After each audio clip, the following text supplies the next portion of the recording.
Hey everybody, what is up? So recently I made a video talking about armchair logging, and it got me thinking. I have claimed some geocaches as found myself, and I haven't actually physically put my name on the log sheet. And now I'm wondering, I mean, it's not quite the same as armchair logging, but now I'm wondering, should I have claimed those geocaches? So what I really love about this channel is talking to you guys, other geocaches out there, and that is how I've learned more about this game, this hobby, and hopefully some of you have also watched this and learned a bit more about how to play this game or hobby. So in this video I wanted to kind of talk about a scenario that I've ran into quite a few times, and I'm sure you guys have also, and I just wanted to know, what do you do in these situations? Do you claim these or do you not claim these? And I know it might even be situational depending on what is actually happening. I encourage you guys to also read other people's comments. Maybe you'll also learn quite a bit about this hobby, as I do, reading everybody's comments. And if you want to engage with other people in the comment section, please do. All I ask is please be kind to one another. We may play this game a little bit differently, but in the end, we all are out there geocaching, right? And even if people have a different perspective on this particular scenario, learn from that, right? Maybe they have a point. Maybe you don't agree with that point, and that is okay too. But be kind to one another is all I ask in the comments below. So in this situation, we're going to talk about bees and hornets. So this is something I've come across more than I care to while I'm out geocaching. So what would you do in this scenario? So I was walking along a path, I used my GPS, I got to the location where the geocache was supposed to be. After looking around, I noticed the geocache was up behind a sign. It was magnetized up in there, and before I went to grab it, I just happened to notice a hornet.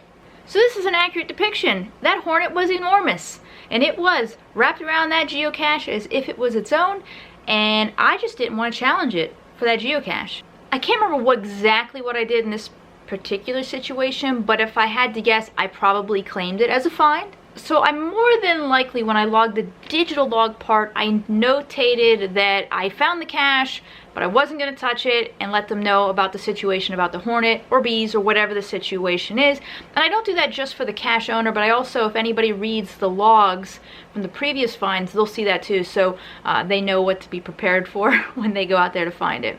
What I also usually do is, if like the cache owner, I usually notate if they want to delete my log because I didn't actually physically put my name on it. I'm okay with that, right? I mean, it's their cache. If that's what they want to do, then that's what they want to do.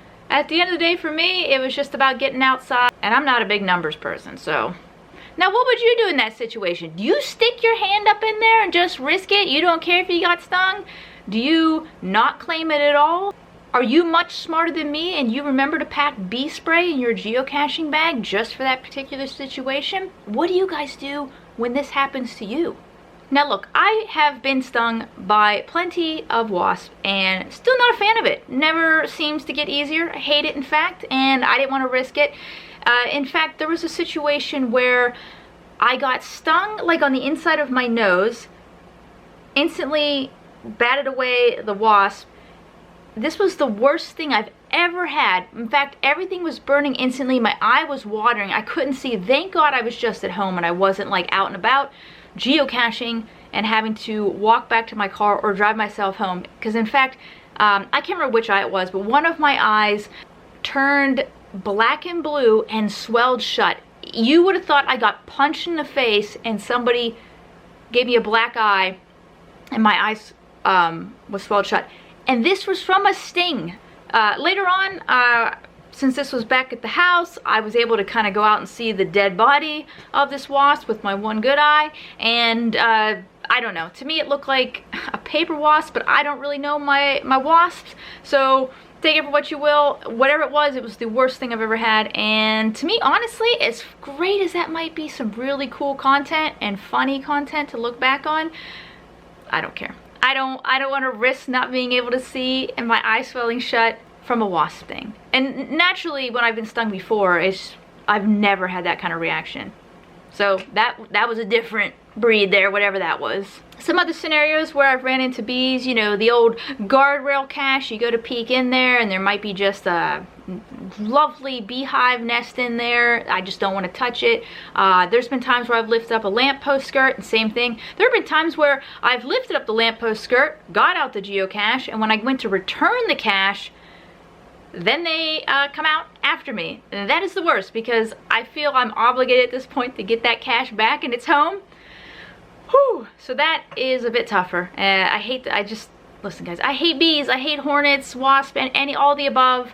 So this is what I want to hear in the comments below. What do you do in those situations? Would you claim those as a find or no, because you didn't actually physically put your name on the log? And I also want to be clear, it's not like the cache was in an area that you needed a tool to reach, right? That's a whole nother video that we can talk about. In this particular situation, let's just say you can reach the cache normally if there wasn't some nasty, scary bee there. And as a cache owner, what do you do in this situation? Would you let someone keep that as a find? Would you erase their log? Would you want proof? Would you want pictures? I know a lot of cache owners handle their caches differently when it comes to letting someone claim a find or not. So I do want to hear from you guys especially too.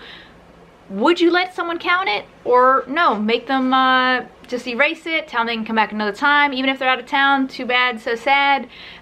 What would you guys do as cache owners in this situation? But as always, I really enjoy reading the comments below. I've learned a lot from you guys, and hopefully others reading the comments too, and are also learning what to do in these situations, you know. And again, not saying that everybody has to do the exact same thing in these situations, but it is kind of nice to see, am I doing something similar to everybody else? But again, you don't have to also be similar to anybody. If you really just want to play the game absolutely different than everybody else, you do you, right?